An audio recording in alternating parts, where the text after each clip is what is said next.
ದೇವರಿಗೆ ಬಾಳೆಹಣ್ಣು ಮತ್ತು ತೆಂಗಿನಕಾಯಿ ನಾವು ದೇವಸ್ಥಾನಕ್ಕೆ ಹೋಗುವಾಗ ಯಾಕೆ ತೆಗೆದುಕೊಂಡು ಹೋಗ್ತೀವಿ ಅಂತ ಗೊತ್ತಾ? ಬೇರೆ ಯಾವ ಹಣ್ಣನ್ನ ನಾವು ಯಾಕೆ ತೆಗೆದುಕೊಂಡು ಹೋಗೋದಿಲ್ಲ, ಕೇವಲ ಬಾಳೆಹಣ್ಣನ್ನೇ ಯಾಕೆ ತೆಗೆದುಕೊಂಡು ಹೋಗ್ತೀವಿ ಅನ್ನೋದನ್ನ ಈಗ ನೋಡೋಣ.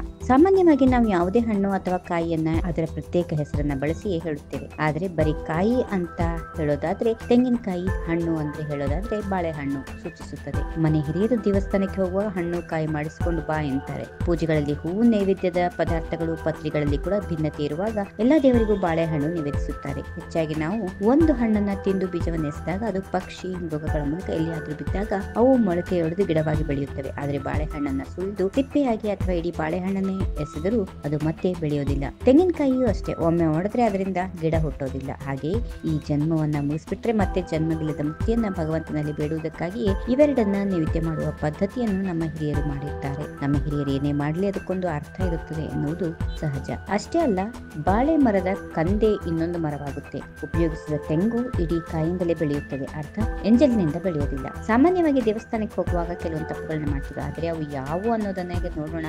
ಮನಸ್ಸಿಗೆ ಸುಖ, ಶಾಂತಿ, ನೆಮ್ಮದಿ ಸಿಗಲು ದೇವರ ಬಳಿ ಹೋಗ್ತೇವೆ, ಆದರೆ ದೇವರ ಕೃಪೆಯನ್ನ ಹೇಗೆ ಪಡಿಬೇಕು ಅನ್ನೋದನ್ನ ಸರಿಯಾದ ರೀತಿಯಲ್ಲಿ ತಿಳಿದುಕೊಂಡಿರೋದಿಲ್ಲ. ದೇವಸ್ಥಾನಕ್ಕೆ ಹೋದಾಗ ಈ ರೀತಿಯಾಗಿ ಮಾಡಿ ನೋಡಿ, ದೇವರ ಕೃಪೆ ನಿಮ್ಮ ಮೇಲೆ ಹಾಗೂ ನಿಮ್ಮ ಮನೆಯ ಮೇಲೆ ಸದಾಕಾಲ ನೆರೆಸಿರುತ್ತದೆ. ದೇವರ ಅನುಗ್ರಹ ಪಡಿಬಹುದು. ಯಾವ ದಿನ ಯಾವ ದೇವರನ್ನ ಸ್ಮರಿಸಿದ್ರೆ ಒಳ್ಳೇದಾಗುತ್ತೆ ಹಾಗೂ ದೇವಾಲಯಕ್ಕೆ ಹೋದಾಗ ಯಾವ ದೇವರಿಗೆ ಹೇಗೆ ಪ್ರದಕ್ಷಿಣೆ ಹಾಕಬೇಕು ಅನ್ನೋದನ್ನ ತಿಳಿಯೋಣ. ಮೊದಲನೇದಾಗಿ ದೇವಾಲಯಕ್ಕೆ ಪ್ರವೇಶ ಮಾಡಿದ ನಂತರ ದೇವರ ಮುಂದಿರುವ ಧ್ವಜಸ್ತಂಭವನ್ನ ಪೂಜಿಸಿಕೊಳ್ಬೇಕು. ಒಂದು ವೇಳೆ ಶನಿ ದೇವಾಲಯಕ್ಕೆ ಹೋದಾಗ ಮೊದಲಿಗೆ ನವಗ್ರಹ ದರ್ಶನ ಮಾಡಿಕೊಂಡು ದರ್ಶನ ಪಡೆದ ನಂತರ ಕಾಲನ್ನ ತೊಳೆದುಕೊಂಡು ಶಿವನ ದರ್ಶನ ಮಾಡಬೇಕು. ಇನ್ನು ನಾರಾಯಣ ಸನ್ನಿಧಿಗೆ ಹೋದಾಗ ಮೊದಲು ವಿಷ್ಣು ದೇವರ ದರ್ಶನ ಪಡೆದು ನಂತರ ಬೇರೆ ದೇವರ ದರ್ಶನವನ್ನ ಮಾಡಿಕೊಳ್ಬೇಕು. ಯಾವ ದೇವರಿಗೆ ಎಷ್ಟು ಪ್ರದಕ್ಷಿಣೆ ಹಾಕಿದ್ರೆ ಒಳ್ಳೇದು ಅಂದ್ರೆ, ಸರ್ವ ವಿಘ್ನಗಳನ್ನ ನಿವಾರಿಸುವಂತಹ ವಿನಾಯಕನಿಗೆ 1 ಬಾರಿ, ಶಿವನ ಸ್ವರೂಪಿಯಾಗಿರುವಂತಹ ಈಶ್ವರನಿಗೆ 3 ಬಾರಿ, ಹೆಣ್ಣು ದೇವತೆಗಳಿಗೆ 4 ಬಾರಿ, ವಿಷ್ಣು ದೇವರಿಗೆ 4 ಬಾರಿ, ಆಲದ ಮರಕ್ಕೆ ಪೂಜೆ ಸಲ್ಲಿಸುವಾಗ 7 ಬಾರಿ ಪ್ರದಕ್ಷಿಣೆ ಹಾಕಬೇಕು. ದೇವಾನು ದೇವತೆಗಳಿಗೆ ಇಷ್ಟವಾಗುವಂತದ್ದೇನು ಗೊತ್ತಾ?